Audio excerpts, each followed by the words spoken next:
$250,000. This is the amount the FBI is willing to pay for information about Bhadreshkumar Patel. But why is someone being hunted with such a huge reward? Is he a thief or a dangerous criminal? Bhadreshkumar Patel's story is far from ordinary. One fateful night at a Dunkin Donuts, he did something so horrifying, so brutal, that the FBI had to offer such a reward.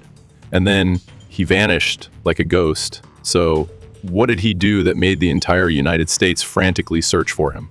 Bhadreshkumar Chetanbhai Patel was born in 1990 in a small village in Gujarat, India, and grew up in a modest middle-class family. He was the eldest son, carrying the weight of his family's hopes for a brighter future. In 2014, with the dream of the promised land of America, he and his young, hopeful wife, Palak Patel, left their homeland to start a new life. They arrived in Hanover, Maryland, where they worked at a Dunkin Donuts store owned by relatives. The job wasn't glamorous, working behind the counter, making coffee, cleaning tables, but it was a humble start they believed would lead to something greater. The couple's life seemed peaceful in the first few months. Palak, a gentle and hardworking woman, often smiled at customers, while Bhadreshkumar, more reserved, kept a low profile but was effective at his work. However, beneath the surface, tensions were brewing. Their tourist visa expired in March 2015, and this caused a rift between them. Palak, deeply connected to her family in India, wanted to return home to resolve legal matters and reunite with loved ones. But Bhadreshkumar, who had invested his heart and soul into the American dream, didn't want to give up. He believed they could find a way to stay, even if it meant living in the shadows of an illegal status. Arguments broke out, initially small disagreements, but they grew more intense over time. People close to the couple later said that Palak often expressed homesickness, while Bhadreshkumar became more withdrawn and sometimes irritable when the subject was brought up. No one could have predicted that this conflict would lead to a horrific conclusion. The fateful night at Dunkin Donuts, the evening of April 12, 2015, began like any other. The couple was working the night shift at Dunkin Donuts, a quiet shift with few customers. Around 11 p.m., the store was empty except for the soft hum of the coffee machine and the dim light from the ceiling lamps. A customer happened to walk in, planning to quickly grab a donut, but immediately sensed something was wrong. No one was behind the counter. There was no sound, only the eerie silence that filled the store. After calling out several times with no response, the customer decided to look around and eventually called the police. When the police arrived, they were unprepared for the horrifying scene that awaited them. In the back kitchen, Palak Patel was found lying on the floor, her body soaked in blood. She had been stabbed dozens of times, deep wounds focused on her chest and abdomen, showing merciless brutality. Blood was splattered across the floor, onto the walls and kitchen utensils, creating a scene reminiscent of a horror movie. A broken knife, its blade covered in blood, lay nearby, the clear weapon used in the crime. There was no sign of a struggle. Palak appeared to have been caught completely off guard by the attacker's rage. Security footage from the store captured the final moments before the tragedy. In the footage, Bhadreshkumar and Palak worked together, showing no signs of anything unusual. He even wiped down the counter and chatted briefly with his wife, as if it were just another regular shift. Then, at one point, he silently signaled for Palak to follow him into the back room. She followed without suspicion. Just minutes later, Bhadreshkumar returned alone, his face emotionless. He walked past the counter, turned off the oven in the kitchen, a strange, cold action that sent a chill down anyone's spine, and then left the store without looking back. The calculated escape. After leaving Dunkin Donuts, Bhadreshkumar did not panic like many criminals would. Instead, he acted with chilling calm. He returned to the apartment nearby, where he and Palak had lived together, and began to pack. He gathered cash, his passport, personal documents, and a few sets of clothes, not too much to avoid drawing attention, but enough to survive for a while.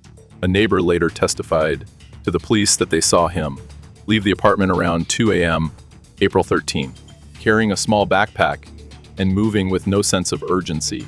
Instead of choosing a bus or train, easy-to-track modes of transportation, Bhadreshkumar took a taxi to New Jersey, a decision that showed his caution.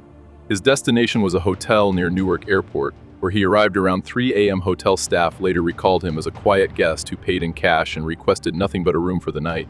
He left no special impression, blending in with the crowd in the busy area. By 10 a.m.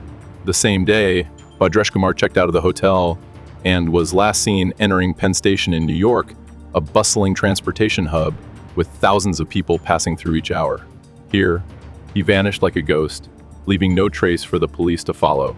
The FBI's manhunt local authorities quickly handed the case over to the FBI when they realized the severity of the situation and the possibility that the suspect had crossed state lines.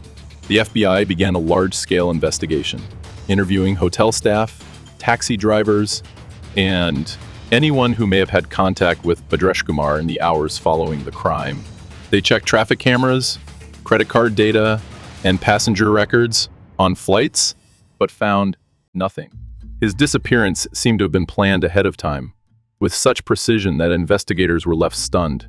The FBI suspected that Bhadreshkumar may have received help from family or friends, possibly a network of support overseas. They traced his connections in India, Canada, and Ecuador, places where he had relatives, but all leads went cold. One theory was that he crossed into Canada by land, taking advantage of the vast and poorly controlled border between the US and its northern neighbor.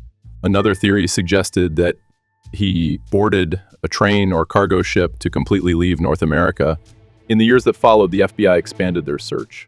They coordinated with Interpol, issued international alerts, and even investigated Indian communities in various countries. Special agents analyzed every small detail of Bhadreshkumar's life, from his eating habits, personal preferences, to the last calls he made before he disappeared. But each time they thought they were getting closer, the trail would vanish. Top 10 Most Wanted and the remaining mysteries. On April 18, 2017, Bhadreshkumar Patel was officially added to the FBI's Top 10 Most Wanted Fugitives list, a list reserved for the most dangerous and hardest to capture criminals in America.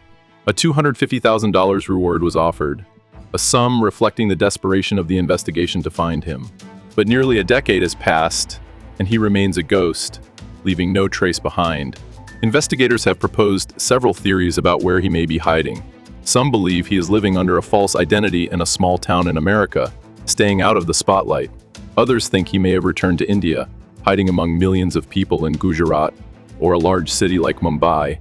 There's even speculation that he may be dead, whether by suicide or killed by those who helped him escape, but no evidence has confirmed this. The story of Bhadreshkumar Patel is not just a murder case. It is a mystery about human psychology and the ability to disappear in the modern world. What drove an ordinary man to become a cold-blooded killer?